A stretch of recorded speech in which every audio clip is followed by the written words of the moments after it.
Hey there. Hey, Nancy. How are you? Mike, this is Scott. Hi. Hey, Nancy. Hey, Hey. Scott. We are currently Live.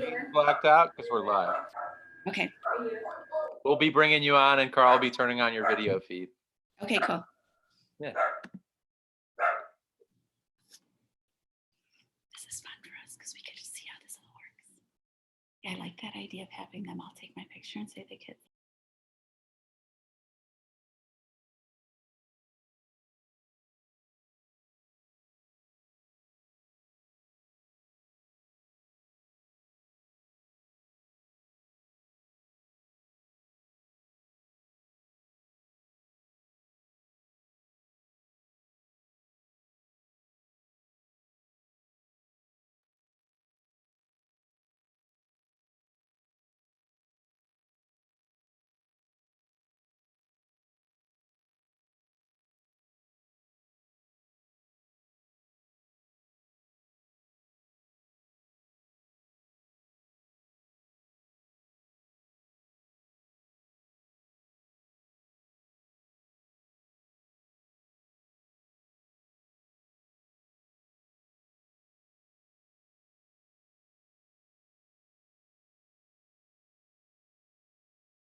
All right.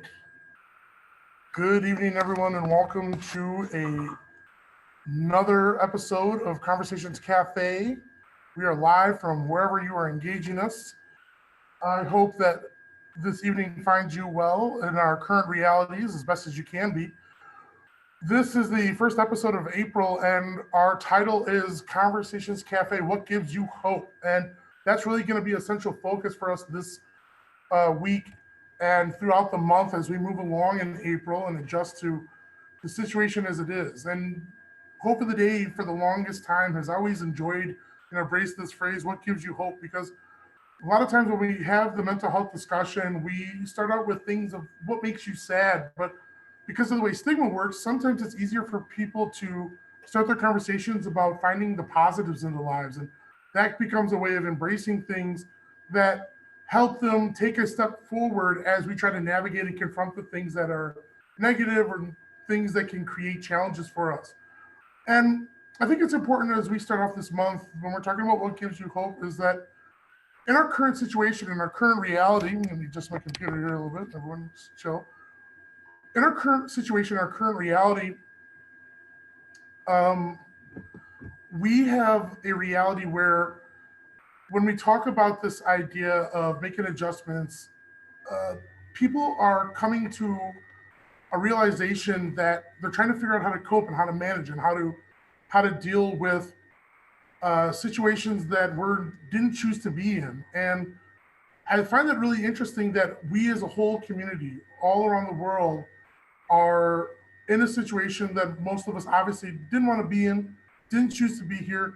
And it has an amazing sort of correlation with individuals who live day to day with mental health challenges. Whether it's a diagnosable illness or recovering from a trauma, and that's where the diagnosis may come from. Um, when you talk about mental health, there are millions and millions of people all over the world who, on every single day, regardless of whether it's this year, last year, or a decade ago, it's omnipresent in their minds, it's omnipresent in their lives. They have to come up with tools to manage it, or they are trying to find the best way for themselves to manage and cope with it. Individuals who are living with forms of trauma or a combination of genetic-based illnesses who are trying to find healing, trying to find growth, trying to find improvement in their experiences. And then there's a whole other population that isn't aware of how much mental health impacts their lives, because they think of mental health as really only exclusively if you have a diagnosis like clinical depression or something along those lines. And if they don't have that sort of clinical experience, they don't really necessarily think of themselves as having any sort of mental health challenges. And what our current situation does is it probably, for those who've already been living with mental health, a very present and active part of their day-to-day consciousness, creates added intensities. But for a lot of other people who maybe always thought of mental health as kind of this topic that was for crazy people and it was clinicians and stuff way in a corner in the back of their mind that only ever came up when we talked about suicide and suicide prevention, we're now confronted with that, especially when we talk about feelings of isolation and deep stressors that come with impacts to our jobs, schooling, and our just everyday way of life. And I thought it'd be great to start out today by just sort of introducing this idea of starting from square one and hope for the day of how we educate people on mental health. And I think the simplest way that we accomplish that is that really we like for you to think of your mind like a bottle of soda, right? And I'm gonna do a little props here. If you I'm gonna use a little prop here from our homies at West Aurora High School. Shout out Blackhawks. And if you think of your mind like a bottle of soda, right? And it can shake up with pressure. And that pressure can build, and build. And what it does to you, if we think of your mind like a bottle of soda, is that the pressure can build to a point where it makes carrying out basic functions or focusing on relationships or tasks or things in your life, it disrupts your quality of life, makes it painful, makes it a problem.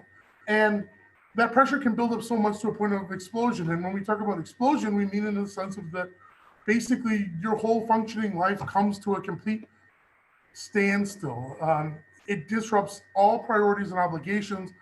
This is the place where people are in a point of crisis, where they can get to a mindset where they just wish it was over. And when you start to get to a mindset where you feel like you don't have resources available, you feel like it's always going to hurt, you feel like the things or thing that's building up the pressure will never ever go away, this is a place where people end up in mental health crisis.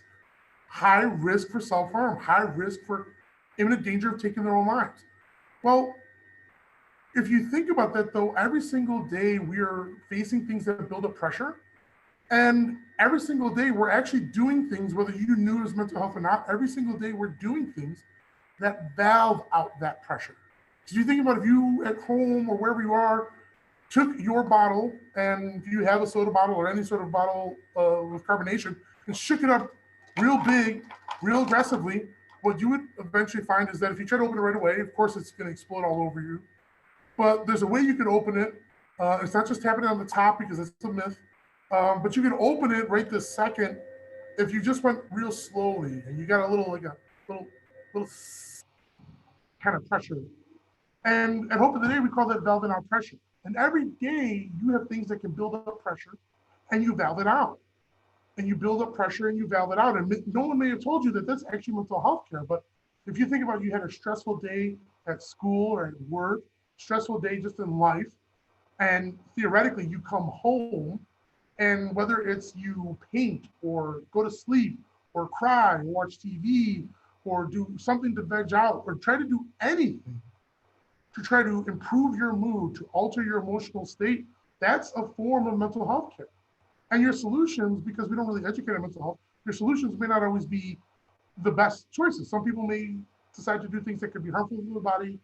Sometimes people may be doing things that are healthy, apparently healthy to their body. But in any case, we're always trying to find valves to take care of our pressure builds up. And when it comes to mental health challenges, these are issues that are creating a pressure that is big enough or bigger than the valves that we have inside. And that's, the most simplest way I could get you to think about how mental health works is that there's two areas that can build up pressure. There's things that we're born with, genetic based, developmentally based, that can build up pressure in our lives. And there's things that can happen to us externally that can build up pressure in our lives. And so when we think about our current reality, we may be living with things that we were born with that create mental health challenges for us, that build up pressure. We have to find tools or struggle to find tools to cope and manage and take control and find a positive experience in life.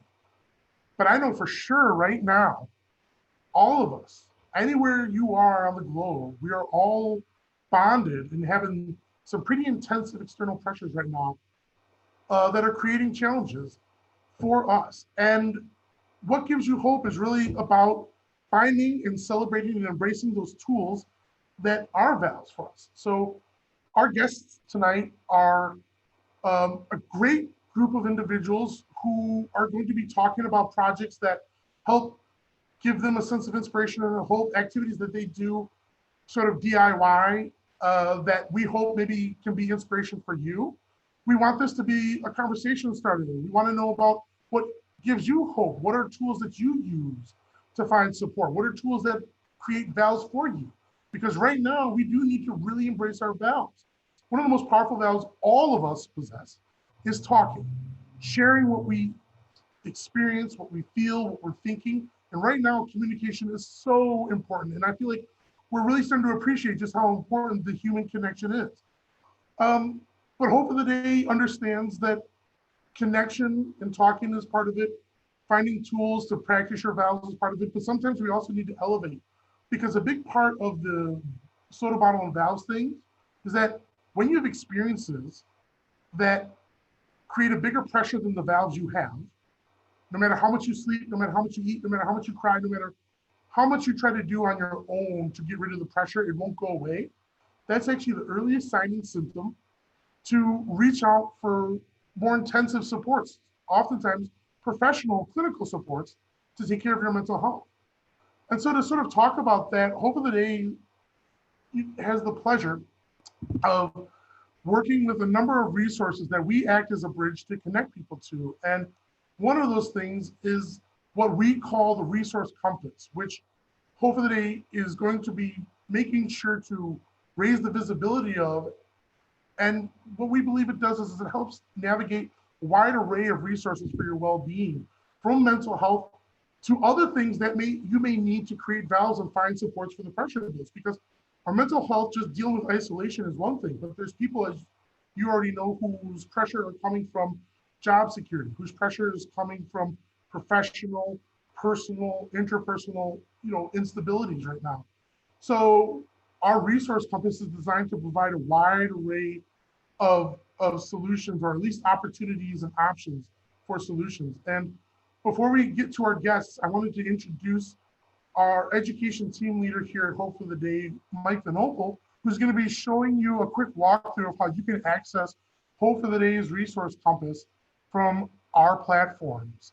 So if everyone at home would say a big hello to our homie Mike. Mike, are you there? I am.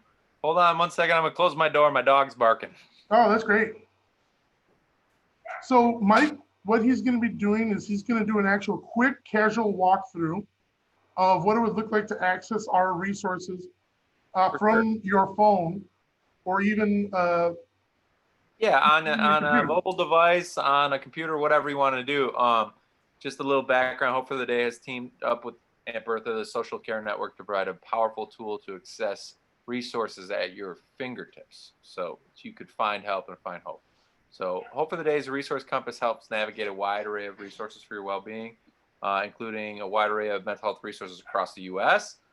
You can search for federal, state, county, and municipal services. You can find nonprofit options. You can explore financially accessible options like low income, sliding scale, needs-based assistance, and discover community aid like food pantries, shelters, health clinics, and other social services. So help is closer than you think. Have hope, find help.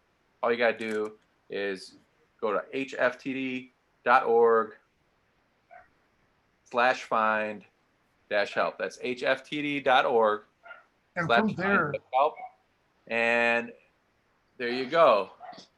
It goes right to our find help page, and there is a box right here where you can put in your zip code and start looking for things near you. And the search tool is pretty sophisticated. You can use keyword and program offerings as well in your search. So check that out, and if it's useful to you, and pass it on, thank you, Mike. And again, just so everyone heard that our resource compass can be accessed right from the homepage of our website at hftd.org. That's henryfrankthomasdavid.org. And this information will be in our chat stream and in the different social media platforms as we go forward. We're super hyped to be able to, again, support being a bridge to resources. But let's move forward into our conversation with some of our guests. Mike, thank you very much. Appreciate it. Of course. Appreciate your work, buddy. So our first guest tonight is an individual who is both an educator, and traveler, and adventurer. That's the way I would describe her. But she's going to talk a little bit more about herself. Her name is Nancy, and we're going to be introducing Nancy. Make sure her video starts. So our first guest tonight, Nancy, are you with us? Hey, Carl, how are you? Hi, Nancy. Good to Hi. meet you and guest. Why don't you introduce yourselves? So I want to introduce Scott Dressler. He is the founder of an organization called the Community of Artists and Veterans here in Cedar Rapids, Iowa. And I know, I woo-woo Scott too all the time because he's awesome. So we're really happy. We're actually at his studio. And this is a place where Scott has people come regularly. It's an open studio where people come to do art as a form of self-expression. And he really just encompasses the term proactive mental health outreach for the community. Awesome. So it's a pleasure to meet both of you. And so Nancy, one of the things that we've been talking about today, or really, I guess I've been talking about, but what we're going to focus on and sort of the What Gives You Hope platform is the idea of, we talk about the soda bottle and valves, and one of the most powerful things people can be doing for themselves are projects that get their minds engaged, get them to sort of create an opportunity to express themselves. And this is a background that you would have been familiar with just, in a number of different ways. And I didn't know if you wanted to touch on that a little bit before we actually get into the project, just sort of your sort of background with these kind of things. Okay.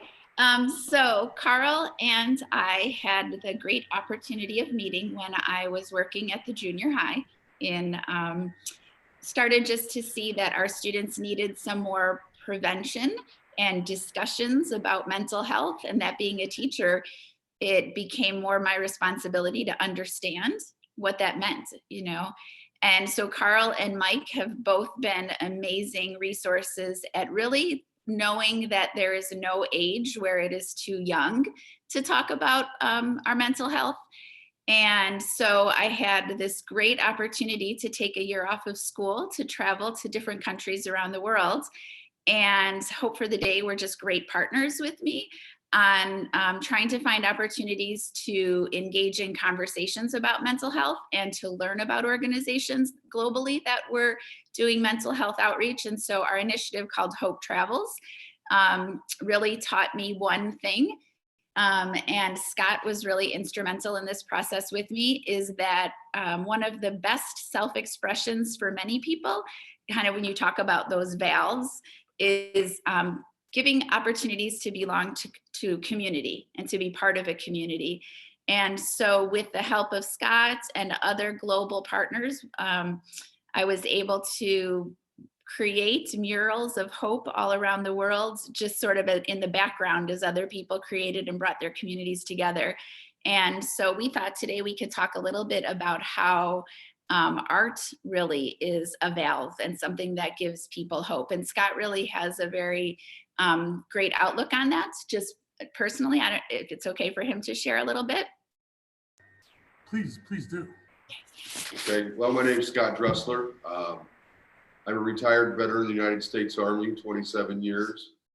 I have some issues with my mental health that upon retiring, I didn't have the courage or the fortitude to admit, just because of how my career had taken me, and I didn't believe what I was hearing. And it took me about 8 years to figure out that I had some issues. But in between that time, I had an incredible opportunity to open the studio. And we're actually in a building that is centered around nothing but Veterans Affairs. And we're on the 5th floor. And I have the most beautiful view of both sides of our river. We're only one of 2 municipal buildings in the world that's actually on an island.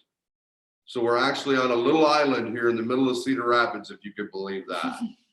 So, but what prompted the studio was a profound loss that I had of myself of servicing soldiers and helping soldiers. Basically the last 10 years of my career, it was all centered around service to the soldier. Basically, my whole career was, but it really centered on more of health and welfare, their pay. So I got into a little of the social services side towards the end of my career that one might not think that you would get in the military.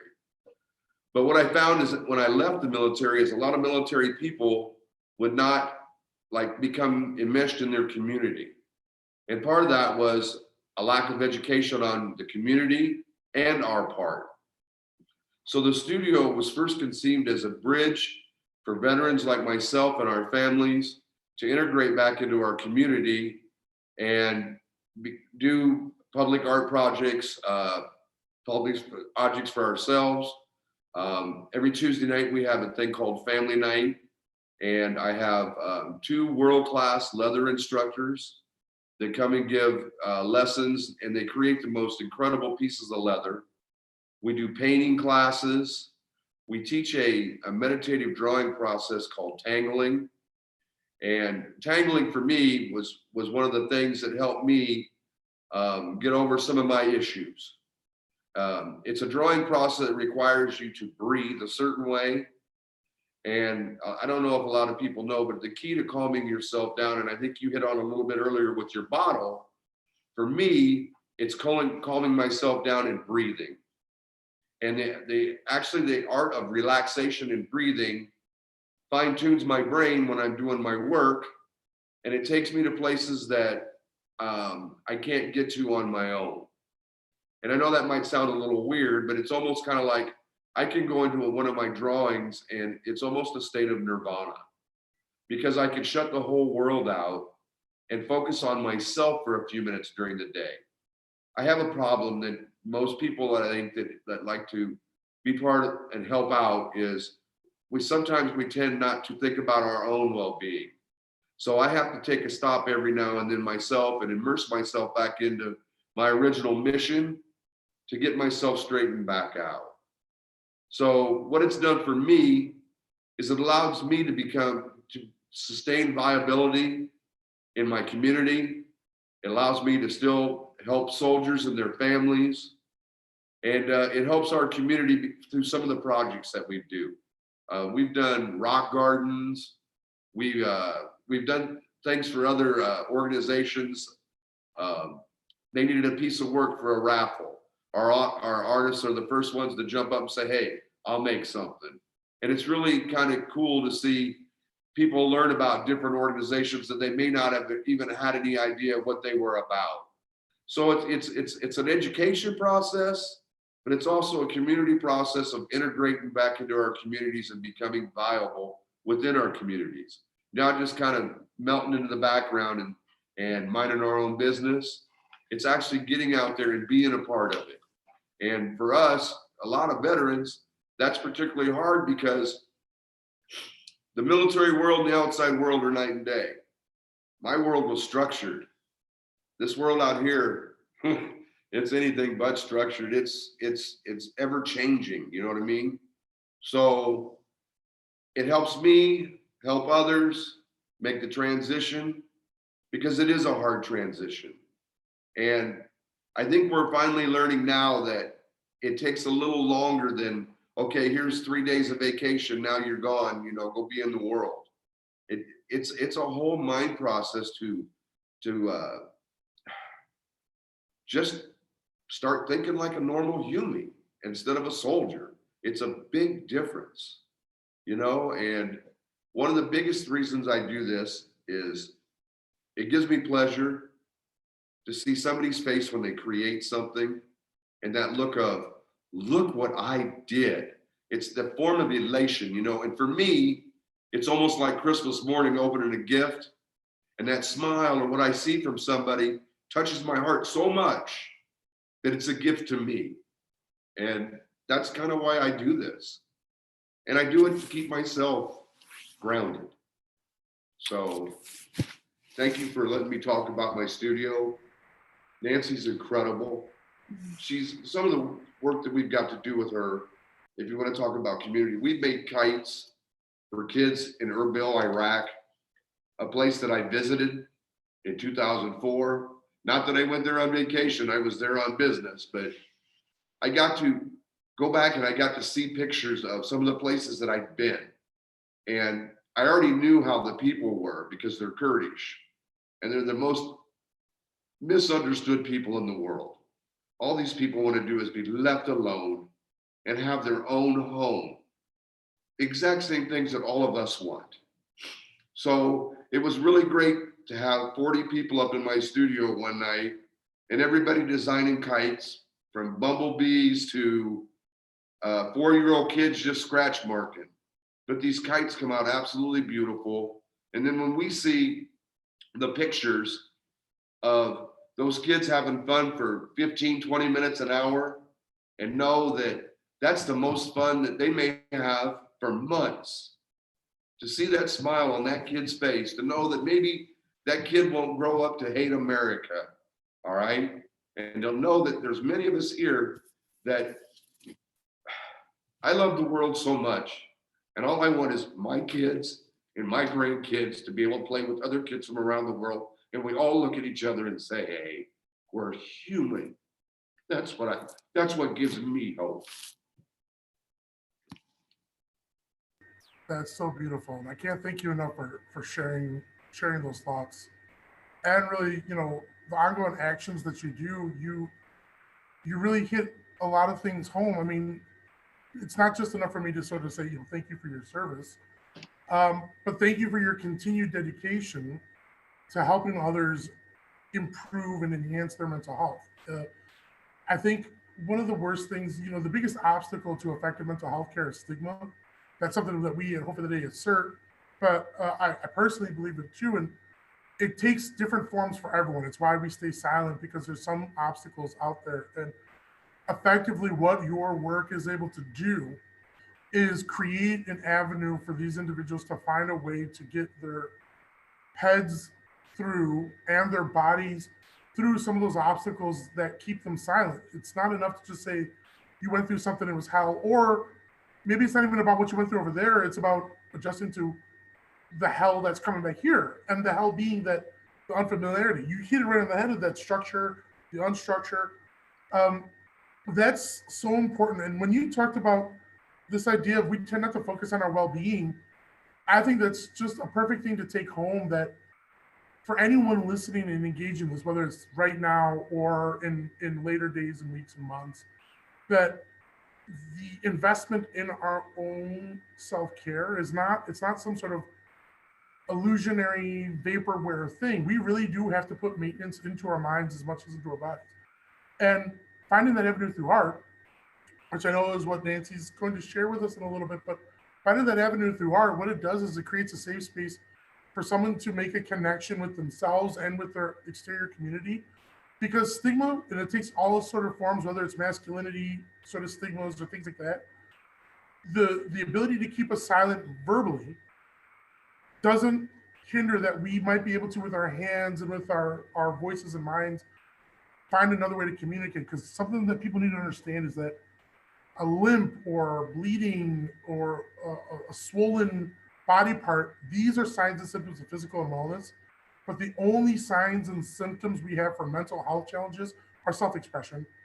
It's talking, it is crying, it's anger, it's fear, it's all these things. So ultimately, when people look at your shop and it is a place that embraces open self-expression, that is a front line of mental health care, even though it doesn't appear to be something in the very much a clinically sort of aesthetic, right? So it's very important, you know, and a lot of the hard work isn't necessarily always done with the alphabet credentials of being this type of person or that type of person. You building a community space is so critical. So I kind of want to, I think that's a perfect transition into sort of talking about sharing some of the work, Nancy, that you all wanted to talk about tonight. Yes. So, you know, I think Scott just really, before we came on, we were talking about how one of the challenges that I think a lot of us are facing is like this unstructuredness, right? And I've said myself, like a lot of my own self-care is in busyness, right? You know, keeping a list and checking my calendar and all of those things. And so suddenly those are stripped away. And there's a little bit of guilt because you're feeling a little bit bad, you know? And so I think there's this cycle of not having purpose right now, not being sure what our roles are, you know, especially when we're asked to stay in and be disconnected. And so while I was traveling, one really beautiful aspect of Hope Travels was that we were able to work with a lot of local artists who brought all kinds of people together at events in different venues and villages, on storefronts and shopping malls, and created a mural centered on hope. Many murals, I think over 20 or 25. And so each unique, each different, and each really spoke to the people who made them. And so what we were doing is Scott and I were hoping that kind of thinking like, if we feel this sense of needing some purpose right now, that perhaps we could engage our community through community art. It's just going to look a little different, right? We're not going to bring 50 people together to paint a mural, but perhaps there are still ways we can bring people together. And so what we're trying to do is do a global connected arts initiative where we've already started to ask people to make one letter in whatever way they wanted to. Make an H, make an O, make a P, make an E. And you can paint it, you can build it, you can make your body in that shape and then send us a picture. And we've just had really great response from people all over the world already who have not only started creating art to go in these community hope murals, but who've really expressed, I had many messages today of people just sort of saying like, I felt better after I made mine, you know, like it gave me I was very task oriented today and that felt good.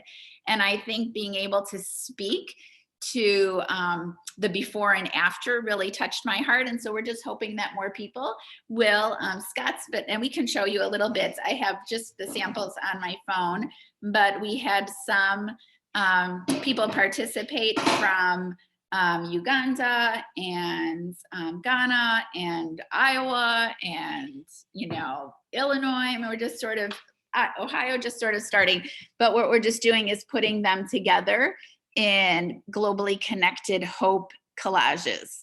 And so I would love if other people would consider making a letter. I also teach kindergarten, and I told my students, you know, the one thing that unites us, there are many things that are different about us, you know, that we may look at people and say, wow, our needs during this time feel different, you know, depending on where we are or who we are. but that the community of hope is really where we're all needed and united. And so, yeah, you can see some of our first murals. And I love the way kids are involved and adults are involved. So it's really been a great pleasure already. And so Scott's over here, he's our DIY, but he started some things. Do you want us to show you a few, or what is that? Oh yeah, that's great. So I like to do some stuff on rocks, and everything that I've got in front of me here is stuff that can be bought anywhere, and it doesn't cost a whole lot. So this is the first stage of the P for my rock. So what I'll do is I'll go through here, I'll outline this, and then I use a couple of different colors, and then I'll just go back in and decorate the rock. So when they're done, then you have something similar to this. But on Nancy's idea with making the letter, I know a lot of people get real self-conscious, or I can't do that, or I can't do this. So I decided to do a letter P, and I've made it into about the most easy way you could do this. So basically this is called the brick method. And it's basically just line your letter out and then go back in here and make your cut lines and just make them about halfway in between the one on top of it, and you'll get this effect. And part of the reason I'm coloring it in this kind of rainbow attitude is when I'm done with it, especially for people like Nancy who have kindergartners, then you can turn around and go, how many purple spots are on this picture? And they can go back and count through it. So this isn't only an art project, it becomes a math project. And then you could say, well, what colors make purple? And have them show you the two colors on here that make purple. So now we got a science project along with our art project and our math project. So for parents out there or somebody that might be a little intimidated, this is a good way to start off. Something real simple. Another easy way to do it would be to even find something as simple as the funny papers from this weekend and cut a letter out of that, or have the kids cut out letters of their favorite comics and paste them on to make your letter. I mean, it's almost limitless. If you got magazines sticking or laying around the house, maybe cut out a whole page of E's and then put them all together to make your E. So all this stuff that we're doing right here could be done for a little of nothing. I mean, even made on a piece of cardboard. So, but the neat thing about this is, you'll see so many different creative ways. And then when Nancy puts them all together with people, different people from around the world, then I think we're making a connection to where we're all touching each other. And it replaces that physical, like hug me, you know what I mean?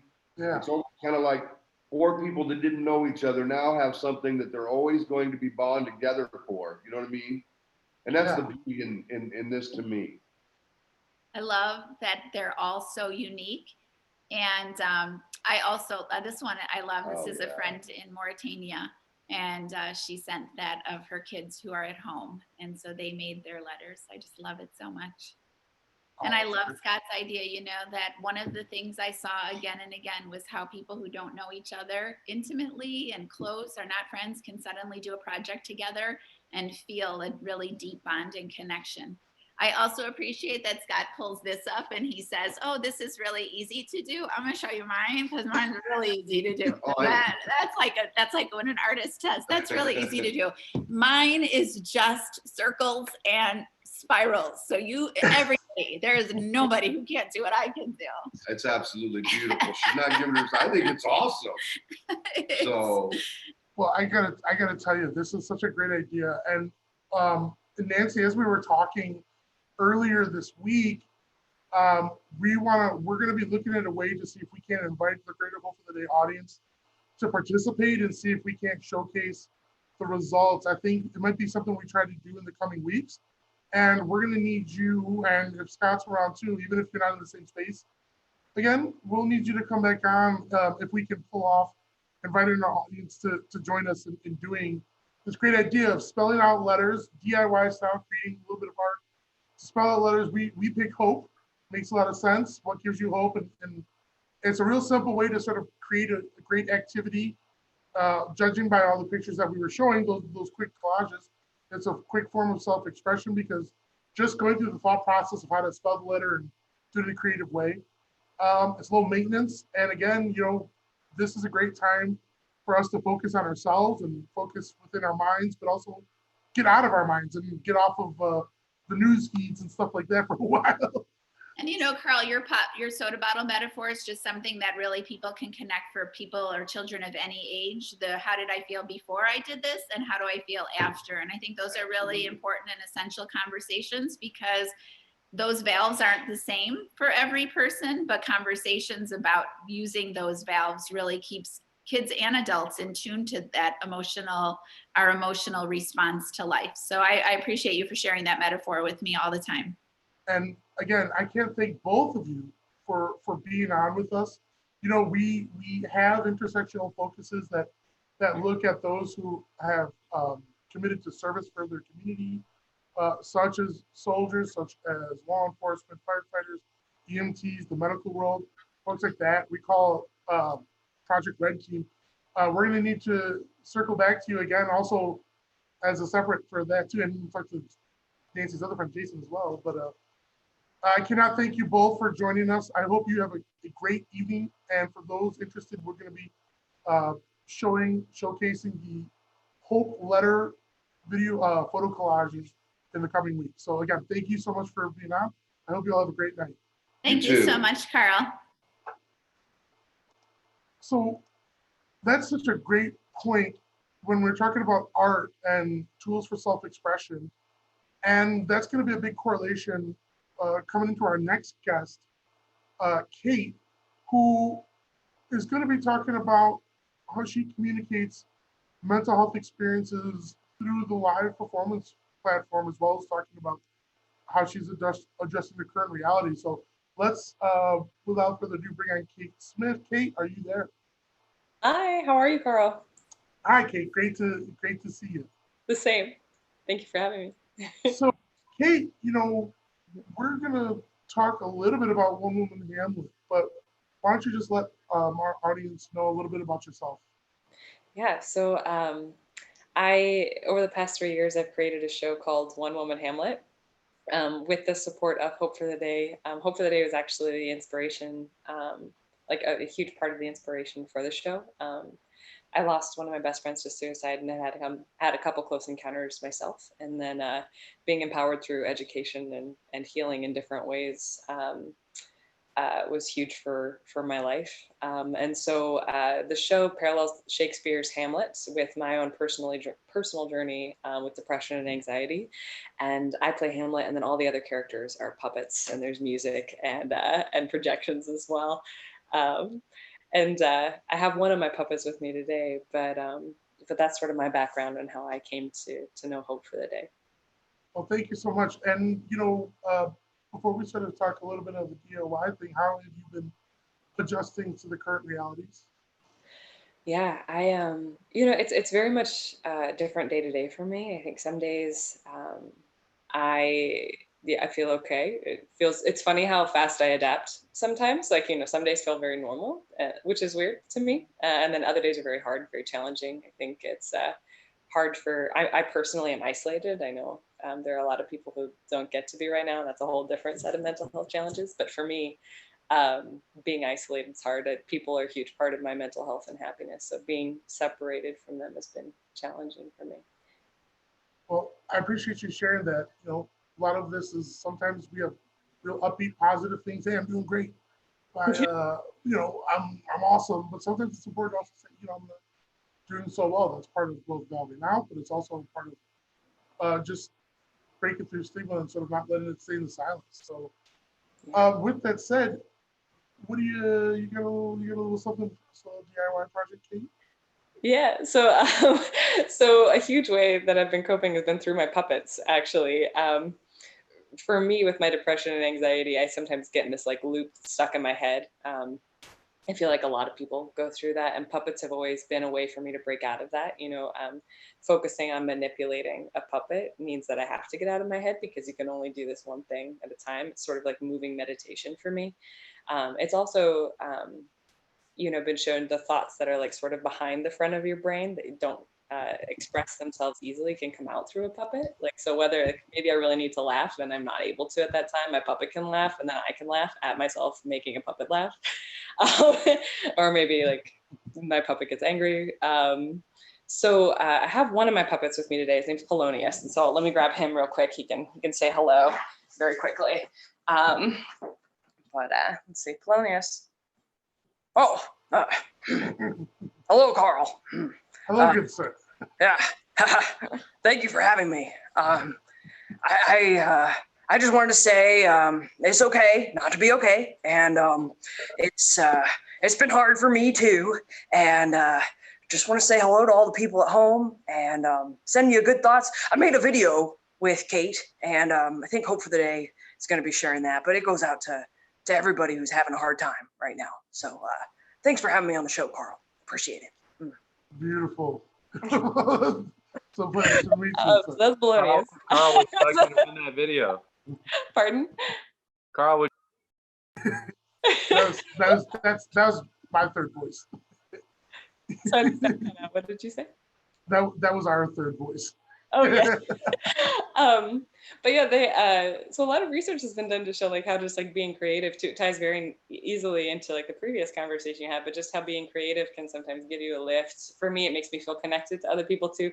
Maybe I'm going to show you a couple ways you can make a home puppet just real fast, and maybe you make a home puppet that holds a sign and could be a part of the Hope collage. Maybe it can all tie in together. But this is a very traditional thing, but everybody sort of has a sock at home. Make a little sock puppet just by putting a sock on your hand. And a couple ways to make a puppet feel alive, just two things, is one, making them breathe, like breath makes something feel alive. And then of course it talking when you talk. So, hey, I'm a sock. And you can do this, whether you're small or I'm in my 30s and I find it enjoyable. I enjoy making these, on my own or with my partner.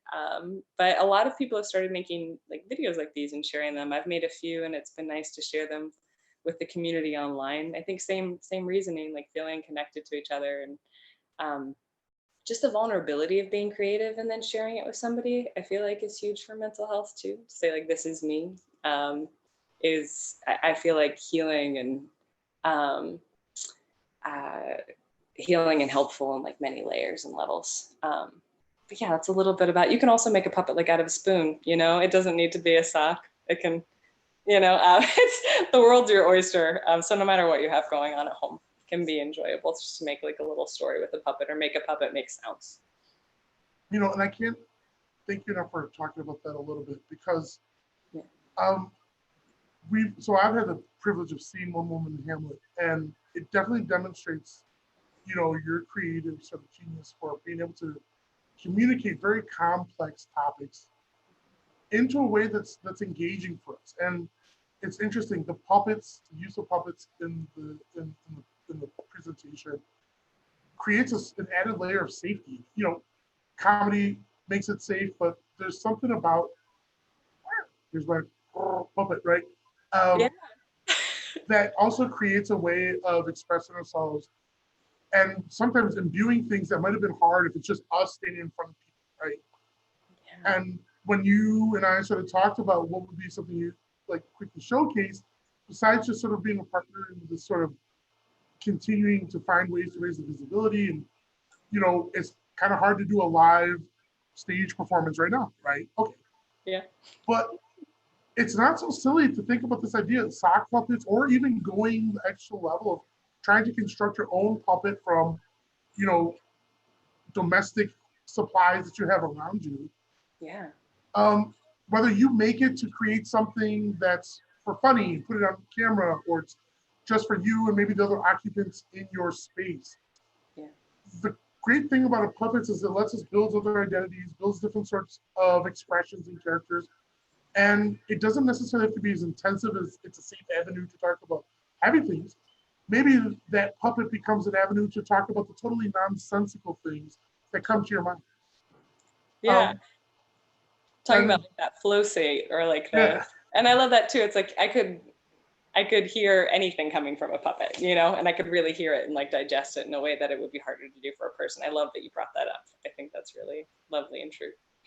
So one of the things we're gonna for sure need to do is have you on again, especially as we consider options for bringing more engagement to folks. If it's got to be through the digital medium, you know, as options for live performances may not be readily available to us in the coming weeks. So I think we did have a video of a nice little round off.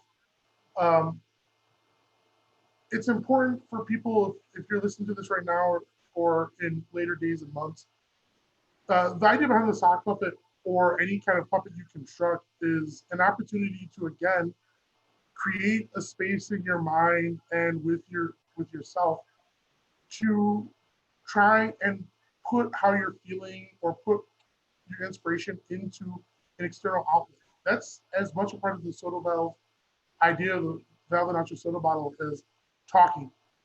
Yeah. And Kate, do you find, you know, before we go to this video, I did want to sort of quickly ask you, as you're going on through the current realities, what are some of the things that you found have been really, you know, powerful for you to sort of find an even balance or positive headspace? I think creativity and watching how everybody else has been so creative. Like there's so many different like venues for that right now, and I find that inspiring and really healing. It makes me feel not alone, that everybody wants that too, like even hearing Nancy before or both of them before. And I find that just the kindnesses, like even like, you know, looking outside and see people walking 6 feet away from each other, or people you know, there's a million stories actually I could go on, but just how kind people can be from a distance, and also how appreciative people are now of like little things. I think things we were taking for granted for a while, I find that really hopeful and inspiring, you know, like being able to go on a walk and not be stressed out, being able to hold somebody's hands. Like there's just a lot of really beautiful things that like I think I'm really appreciating right now, and that gives me a lot of hope too. Oh, and also I do a weekly email I've been doing for a few years, and I share a little bit of information about mental health, have a lot of guest writers, but people have been sharing beautiful stories with me about things that have been giving them hope, and we've been able to have community through that as well, so that's been helpful. I'm so sorry, Carl. The sound's blocked out. Yeah. Oh, sorry. That's Kate, okay. my mic was a little bit wonky. That's okay. Kate, we're probably going to show your video at the very end of the episode after our last guest. That's great. Before we signed off with from you, I think it's important for folks to sort of take in what you had just said with this understanding that, you know, and Nancy and Scott touched on this too, is if this is an opportunity where a lot of the conversation about our current reality is internally based, a lot of the things you talked about, and there's this correlation with like going to a stage performance of anything, comedy, theatrical, dramatic, what have you, where there's value in observing and listening and trying to attune yourself to others around you. When you talked about there's so many other platforms that you've seen, I think that's a really good note that I wanted to highlight from what you were saying for people, is that a lot of the work, what gives you hope, a lot of the valving out can be internally based, deep breathing and creative endeavors by your own hands. But maybe this is also an opportunity to re-engage with the art of listening and observing and engaging into materials, not just powering through a TV series in a binge style because you've got business and all these other things to do the next morning. But maybe this becomes an opportunity for us to engage and slow down and really, you know, build the investment in that engagement. So I just thought those really great insights. Being able to enjoy observing people go for a walk, you know. People watching is probably going to take on a whole new meaning nowadays and in the days coming. Totally. Totally. And I think easier to do without an agenda too. Like it's not like to like move you forward. It's not to like to alleviate anything immediately. It's just to to absorb, like to be close to people. I feel like I find that easier right now. I don't know if other people are too. But. So Kate, again, we're gonna close out this Great. episode with the Polonius video, but let people know where they can learn about One Woman Hamlet and your newsletter and everything else. Yeah, so my website always stays updated. It's www.onewomanhamlet.com. And then I'm also on Instagram at onewomanhamlet. And if you're interested in the emails, you'll find a place you can subscribe on the website, or you can message me on Instagram. Thank you. Thanks for asking. Awesome. Kate, thank you so much. I'm sure we'll be visiting with you again. So air high five and have a great evening. You too. Thank you. Thank you, Kate.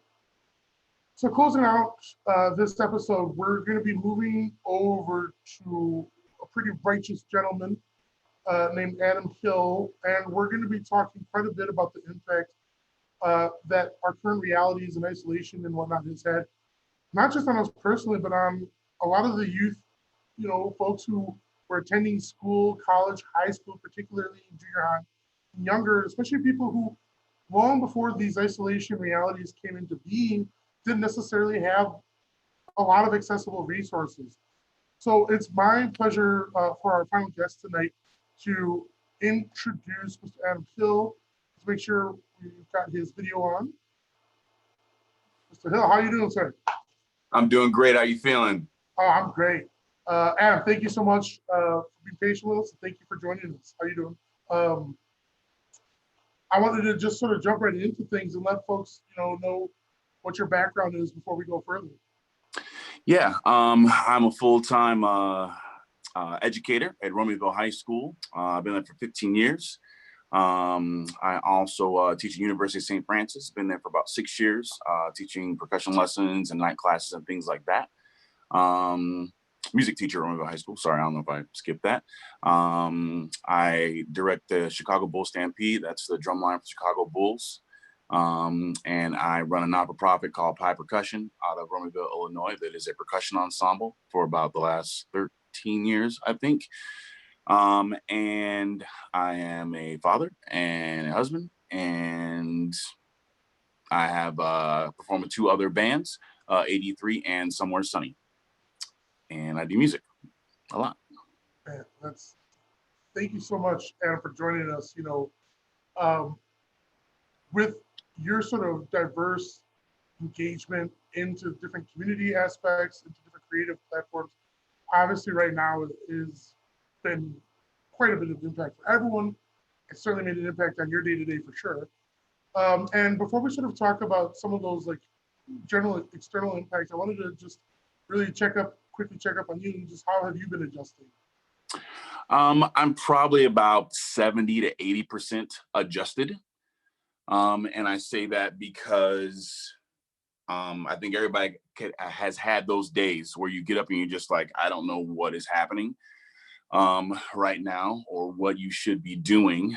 You find something to do, and hopefully it is generating and making yourself happy, or you feel like you are doing something worthy to move yourself forward as well as other people forward. So, I think adjustment is continuing. I don't think that, I don't know if adjustment can happen in like 2 to 3 weeks. I think it is a continued practice that everybody will be doing. That's some real truth about it. I think that's important. No matter where we are professionally, personally, age-wise, or anything, this is not something where everyone has like a magic script or they've got it all figured out. And that's really important for people to sort of pay attention that a lot of this is just learning and adapting as we go along. And that can help, one of the biggest pressure builds can be the anxiety of the unknown and the fear of anticipation and the belief I should, I need to be on stable ground. And there's a bit of serenity ability, valve ability, and just sort of being able to accept I need to learn. Like, this is going to be learned.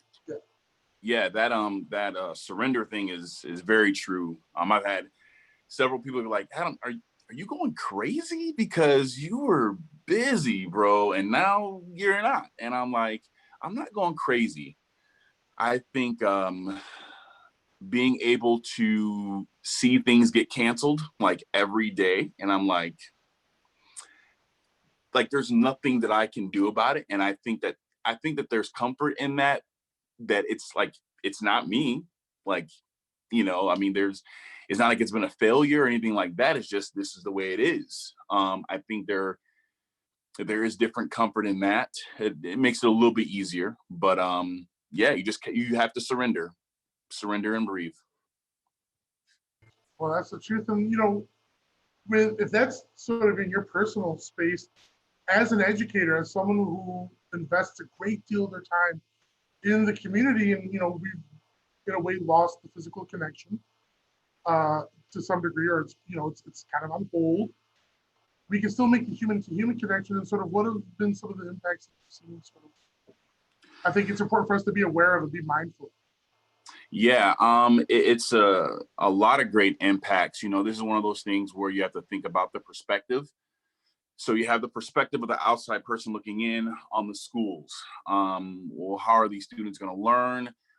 What's going to happen with A, B, C, and D? And there's so much more. I mean, I know this probably sounds weird to say, but I think it goes deeper than the learning aspect, to be totally honest. I feel that, we have students that don't have the most stable homes, and now they have to be there every day. We have students that they're depending on that breakfast and lunch from schools to help them.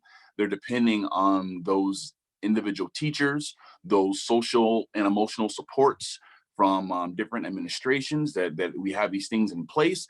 And that was an everyday thing. And so now that is stripped away from them to some extent. Now we have schools all over our nation giving out lunches every day. I mean, we have, at Romeoville, I mean, there's giving out thousands and thousands of meals, our whole district. And it's amazing. And now we're approaching how to give these students supports for their emotional and their social needs, and that special learning that we need, that those students need. So it goes deeper. The learning is important, but the truth of the matter is our students aren't learning unless they are stable from a mental standpoint, and that they can actually take in information and understand that they are being loved and being cared for. We all know that. We've all experienced that. Man, I can't learn this right now.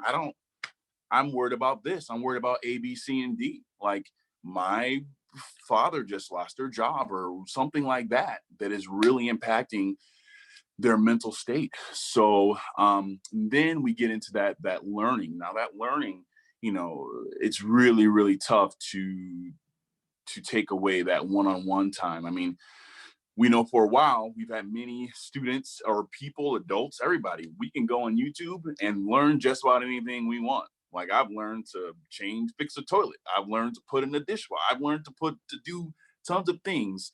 But from the classroom standpoint, and having that person stand up in front of you and tell you that you did a good job, or to say, why don't you try it like this? Or to say, no, don't do that. Like, all the things from praise to discipline to encouragement, there's nothing like that.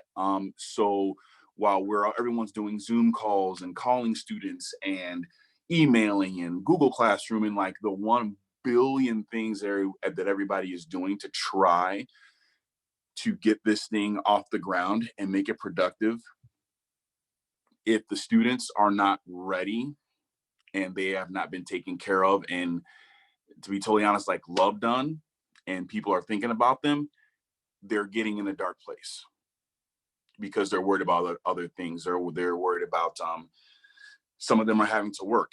But why are they having to work? Well, probably because possibly their parents have lost their job, and now they have an opportunity to work, but now they're in harm's way. And it's just like this circle. And with that being on people's brains, it's really, really tough. So I think that as everyone continues to work really, really hard, I think if we can keep that above anything, I just really believe that has to be at the top. How are you feeling? How are you feeling? That's important. Yeah, that's what's up. And that's so powerful and important for us to keep in our minds. And that's precisely one of the reasons we wanted to come on Conversations Cafe, because we're never going to get the whole discussion on mental health. We're not going to be able to hit every single nuance with the time it deserves. But we also wanted to make sure that we keep certain things in focus. And the conversation for a lot of folks is, how do I move forward? How do I move forward? And how do I adjust? And how do I confront what's going on? And a lot of that conversation tends to presume certain resources and tools are already at your grasp. And that's not necessarily true when it comes to the economics of the situation, and even geography can play a dramatic effect, and compounded with the lack of financial resources. And I think one of the things that I want folks to be aware of is that if you find yourself in a place where you're, for all intents and purposes, stable in this instability, that you kind of have your physical domestic domain in check, and you're not necessarily sweating where the next your revenue is going to come from for a few weeks. One of the healthy ways to turn the negative into a positive is to research how maybe I can be supportive from my isolation. And there are ways to do that, things like food pantries and whatnot, but not all of us are going to be able to do that either. But I just think it's important that even if you just stay aware that it's not about, oh, somebody has it worse than you, but just stay aware that this has impacts that are more than just, will my immune system stand up or not? That can also help get a sense of footing, because for the folks who are in situations where they have a lack of resources, a really powerful tool is being able to talk about it. Like, hey man, this is not okay for me. And one of the big things that I wanted to sort of bring up here, and why it was important, and why we decided to really talk about the Hope for the Day Compass resource right now, is that being able to access that tool on Hope for the Day's website, it isn't just lifelines and mental health services, which are important. It also is community services, which might be out there, because people's mental health isn't, the road to impact isn't just having clinical depression. Economic stress factors, a lack of connection and community, that unknown, especially if you're a teenager and you watch your whole academic schedule get clipped and you don't know what's going to happen in the fall. There's just a lot of stress that has nothing to do with whether you had a diagnosis with illness or not. And it can be toxic and crushing on their mindset. Yeah. It's, I feel like a lot of, like, you start to, thinking about our seniors all across the country, their graduations and their proms, and from a music standpoint, like, I mean, we'll probably end up missing like 6 different performances, a lot of time, a lot of energy. And for some students, it's like, once you say that things aren't going to happen, there's like this freeze, and they don't know how to break out of that freeze. It's like, for us, yeah, we've done prom, we've had high school graduation, and all these other people, like, it's not, no, it, for those people, it is a big deal. And those parents been working their butts off too for all these years to see their students rock across the stage, get their name called, get the paper, and move on to the next thing. And so it really locks everybody down. But if I could just encourage everyone to start to look a little bit further and see, okay, what can I do now?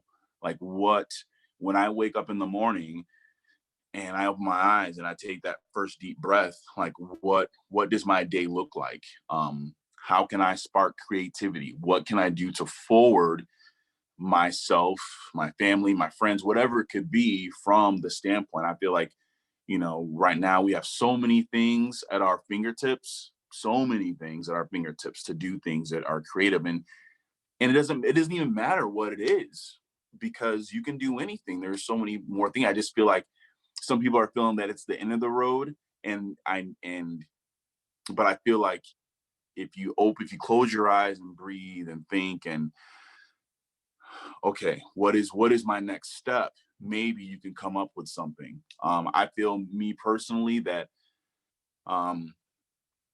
to keep that brain working and figuring out what the next thing can be and how can I be creative, how can I add some happiness, how can I keep myself sane from having, a lot to very little to possibly do. There's ways to do it, but I don't think that it's closing and putting yourself in the dark.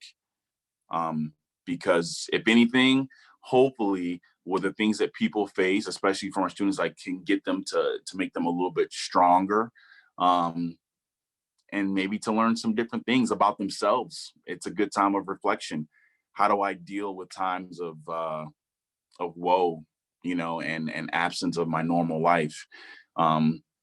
Taking time to reflect and process those things. I know I have a little bit, and I'm sure a lot of other people have too. Like, well, how do I deal with this? Do I flub it off, or do I flip it around and try to make it not really? Now, I don't want to use the word positive. I want to use the word from like growth for myself, because so many things have just been stripped away. Hopefully, that can be a thing for a lot of people.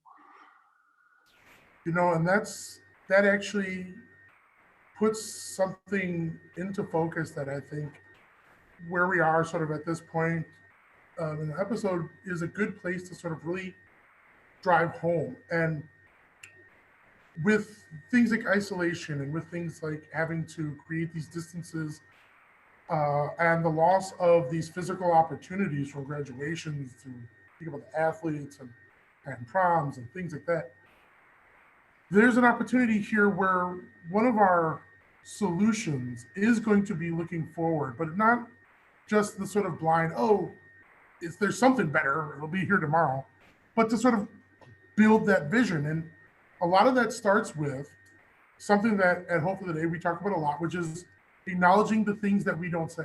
Big part of stigma, like I talked about at the start of this episode, is the reality of, wherever stigma is going to come from for different intersections, it ultimately boils down to the things that we don't say, that we feel we can't say. And solutions aren't going to solve every single part of every single thing that's a problem in our lives. But a big, big, big step forward for a lot of people who are listening to this, people who find themselves in the situations that we've been talking about right now, is maybe beginning to engage with this idea of the things you don't say. And I bring up the lack of the physical breakdown because it actually can be easier to talk about hard things through the digital divide. If we think about looking somebody eye to eye, especially when you're younger, looking someone eye to eye, it can be hard to say something. Now, it can be hard to text somebody something, but now we have a moment in time to maybe focus on those pieces of communication and talking about our fears, talking about our doubts, talking about whether it's we feel hopeless or we don't see any way out. That actually becomes a powerful tool, because if you leave it inside, it becomes toxic and it becomes something that just can spin around in your head. And that's what pressure buildup is like, is it dominates your thoughts and you can't escape it. No matter what you watch or try to do to distract yourself, you can't escape the thing in your head. That's what pressure can feel like, and just being able to verbally talk it out. And I'm just so glad that you brought this up, Adam, because I think that's a good way to sort of like wind down tonight. Is that idea, that sort of open self-expression. It's hard for anyone to do. Mm-hmm. And I think that between all the things, like the things that Kate and Nancy talked about, those are objects of kind of self-expression. So one thing that I've been doing to kind of, I guess it would be definitely self-expression, is I've been taking samples of people's family conversations or their kids or anything that anybody wants to send me, and I take it and I kind of remix their voices, and I sample out these conversations and things that have been said. One, it's fun for me. I get to dig a little bit deeper into some software that I've been wanting to do. And it is just trying to help make some fun memories that these parents can share with their kids as something that another activity that they got to do. And it's definitely been a good time. One of my other projects is working on the I Feel project, which is just taking people just saying I feel, and they fill in the blanks. It could be I feel cheated, I feel tired, I feel sad, whatever it is. It doesn't really matter. And then streaming all these walks of life together. There's that part, and then there's the dance part. Maybe we can actually share that with people as we just get a connection. You know, it's a different type of connection from an artistic standpoint. But I think digging into something like that that helps you to fill in those gaps, you know, while I'm also like, you know what, I'm gonna really get a chance to like really understand my two crazy little boys that are awesome and super fun, and their personalities and how they're changing and things like that. And you know, and seeing what my wife does when she's feeling in a different space, you know, with it too. Because like I said, we're still adjusting. It's not done. So from Monday to Wednesday are completely different, you know.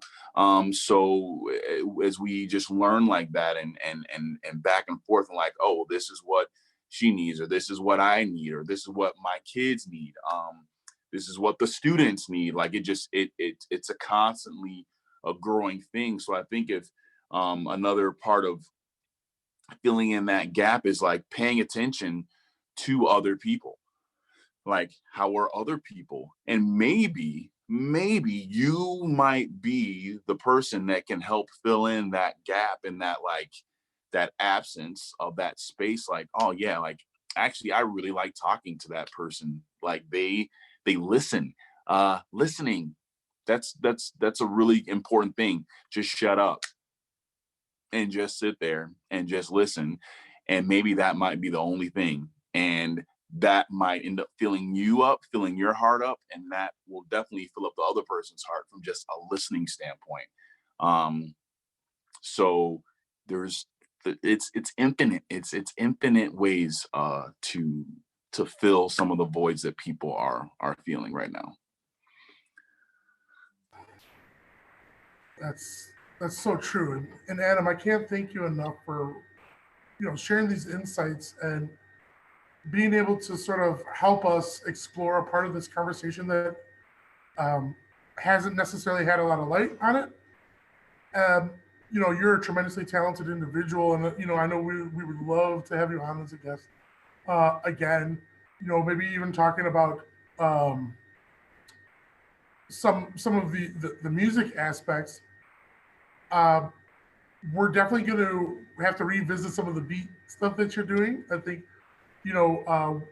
that's definitely going to be something we come back to, and that's always been a big part for the Hope for the Day audience. Music has obviously been our core, origin story has come out of the music scenes of self-expression. So we hope folks are turning to that and finding further engagement with that too. So Adam, is there any sort of last shout outs you'd like to throw out before we wrap up tonight?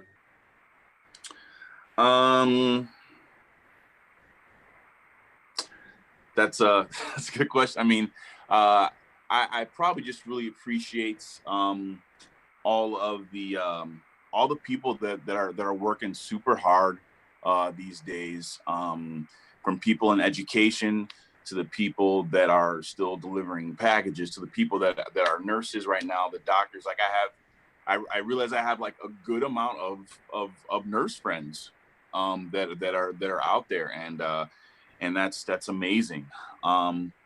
There's probably too many, realistically. If you're getting up and you're going out, and you make sure that you realize that you are forwarding the lives of many people, and it does not go unnoticed. I feel like every time if I need to order something or I think about doing something, like I'm thinking a little bit harder about who's getting this done, because it's just not poof. You know, you're just not on Amazon. You just go order and then it goes poof. It's at your door. They want you to think like that, but the reality is no. It's different. And the people that are helping people get healthy, and I want to say it like that: the people that are helping people get healthy. I think that's important. We need to think about it that way. They're working for people to get healthy, and they're making them healthy and giving. Those are the people making the hope. Those are the people that are helping people get hope. All right. Well, that's perfect. Mr. Adam Hill, thank you so much for joining us. I hope you have a great evening, sir. Thank you. Thank you for having me. Later. Well, that's going to wrap up for tonight. We're going to close out with a really special video, Kate Smith's, or rather Polonius by Kate Smith's message, a little thing to close out. But just before we wrap up tonight, I just wanted to make sure we take some things home with us tonight. Conversations Cafe, What Gives You Hope episode. These productions are done with the great support of our partners in prevention, like the American Foundation for Suicide Prevention, Janssen, and homies like Rick Kosowski of the Anthologies of Hope. We had Mike Vinopal, who you're going to be hearing from in a little bit as well. Earlier on, our guests, Adam Hill, Kate Smith, and Nancy Bartosz, and Mr. Scott, were fabulous tonight. And what I want you to take home for this first installment of What Gives You Hope series is this whole idea with the soda bottle and valves. The key to us taking care of ourselves doesn't have one sort of solution. There is no one single magic wand for mental health care. We've got to find the tools, we've got to find the supports that connect for us personally. And one of the biggest things that we need to hold on to, especially in our current reality, is exactly what Hope for the Day always talks about, which is it's okay not to be okay.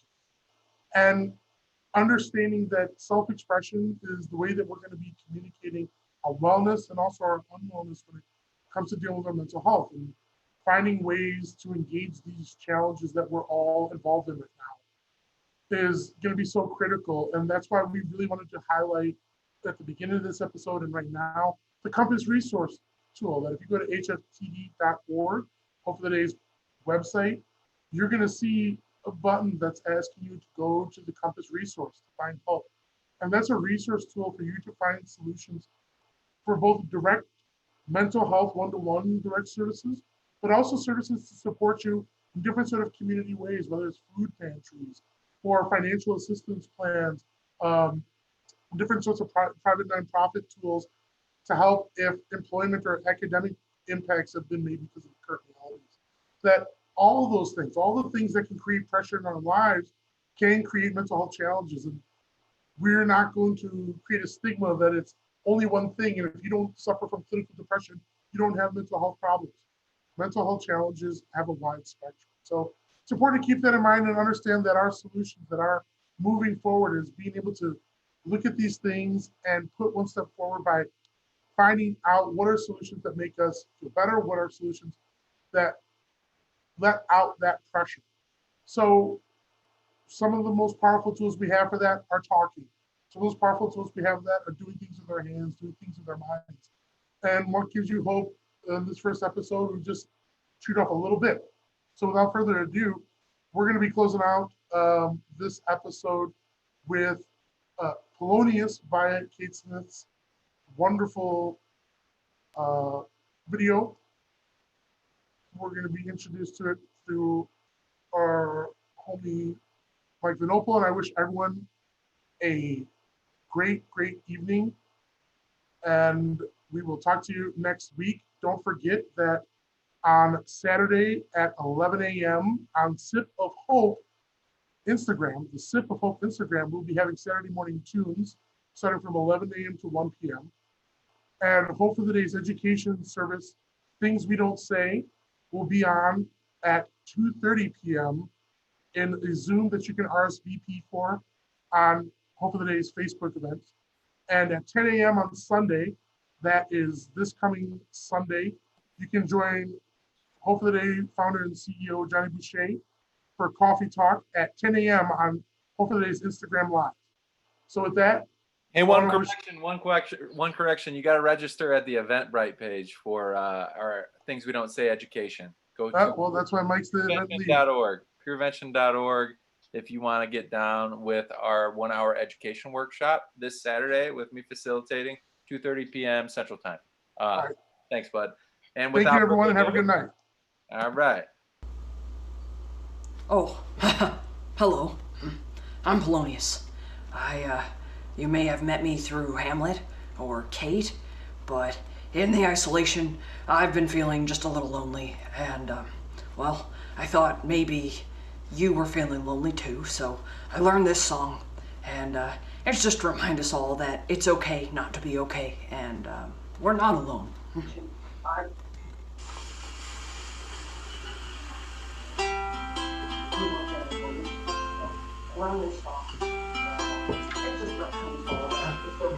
Why are there so many songs about rainbows, and what's on the other side?